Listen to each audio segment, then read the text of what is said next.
बहुत समय पहले की बात है। एक छोटा सा गांव था, नदी किनारे बसा, हरियाली से भरा। लेकिन उसमें रहने वाले ज्यादातर लोग बहुत गरीब थे। उस गांव के आखिरी छोर पर एक छोटी सी झोंपड़ी में रहती थी एक लड़की। नाम था गोमती। उसकी उम्र कोई 17-18 की रही होगी। चेहरे पर मासूमियत और आंखों में चमक। माँ बाप का साया बचपन में ही उठ गया था। गांव वालों की दया और खुद की मेहनत से जैसे तैसे वह अपना पेट भरती थी। एक दिन दोपहर के समय गांव के बाहर के रास्ते से 3 वृद्ध साधु आए। उनके शरीर पर धूल जमी थी, पांव थके हुए और चेहरों पर भूख की झलक साफ दिख रही थी। वे गांव के हर दरवाजे पर गए, पर किसी ने उन्हें भोजन नहीं दिया। किसी ने कहा, साफ पानी भी नहीं है यहाँ, तो किसी ने बहाना बना दिया, हम खुद भूखे हैं थक हार कर। तीनों साधु आखिरी छोर की झोपड़ी पर पहुंचे, जो गोमती की थी। उन्होंने आवाज दी, कुछ जल मिलेगा क्या? बहुत प्यास लगी है। गोमती बाहर आई। उसने साधुओं को देखा। चेहरे पर थकावट, आंखों में भिक्षा की विनम्रता। वह तुरंत भीतर गई और मिट्टी के घड़े से ठंडा पानी लाकर तीनों को दिया। फिर हाथ जोड़कर बोली, महाराज, कुछ और चाहिए तो बताइए, मेरे पास थोड़ा सा चावल और गुड़ है। साधुओं ने विनम्रता से कहा, बेटी, हम तो सिर्फ एक कटोरी खीर चाहते हैं, वही मिले तो आशीर्वाद देंगे। गोमती के पास न दूध था, न चीनी और न ही पर्याप्त चावल। लेकिन साधुओं की बात उसने दिल से लगा ली। उसने अपने छोटे से संदूक में रखे 2 मुट्ठी चावल निकाले, पास के पेड़ के कुछ टुकड़े लिए और गांव के एक बूढ़े से थोड़ी सी भैंस का दूध उधार लिया। फिर अपने छोटे मिट्टी के चूल्हे पर खीर बनाने लगी। खीर बनाते समय उसके मन में कोई लालच नहीं था, कोई स्वार्थ नहीं था, बस एक भावना थी, सेवा की। उसकी आंखों में चमक थी। शायद उसे लगा कि भगवान खुद उसके द्वार आए हैं। जब खीर तैयार हुई, वह तीनों साधुओं के सामने पत्तल में परोस कर लाई। तीनों ने एक एक चम्मच खीर मुंह में डाली और आंखें बंद कर ली।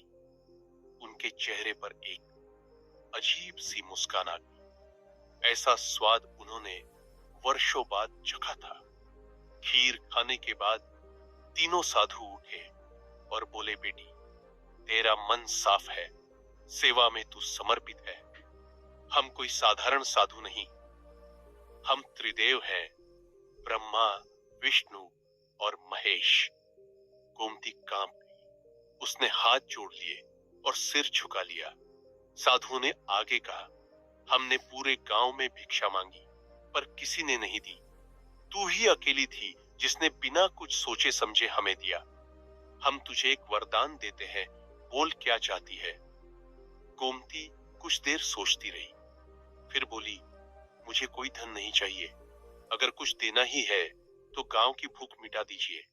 किसी का चूल्हा न बुझे, कोई बच्चा भूखा न सोए। त्रिदेव मुस्कुराए, बोले, तेरी यही सोच तुझे महान बनाती है। ठीक है, इस गांव की भूमि इतनी उपजाऊ हो जाएगी कि कभी अकाल नहीं आएगा, और तेरे आंगन में जो तुलसी है वही तुझे जीवन भर भोजन देगी। साधु जैसे ही गए, गोमती ने देखा कि उसकी तुलसी के नीचे एक चमकदार लोटा रखा है। उसने देखा, उसमें गर्म दूध है, ऊपर मलाई जमी हुई। रोज वह उसी से खीर बनाती और खुद भी खाती, गांव के बच्चों को भी बांटती। धीरे धीरे गांव के लोग बदलने लगे। उन्हें समझ आया कि सेवा और करुणा में कितना बल होता है। उन्होंने गोमती से माफी मांगी और फिर उसका आदर करना शुरू किया। गोमती गरीब तो रही, पर भूखी कभी नहीं सोई। गांव का कोई भूखा नहीं रहा। सालों बाद जब गोमती बूढ़ी हुई, तो वह गांव की सबसे प्रिय महिला बन चुकी थी। लोग उसे माई कहकर बुलाते।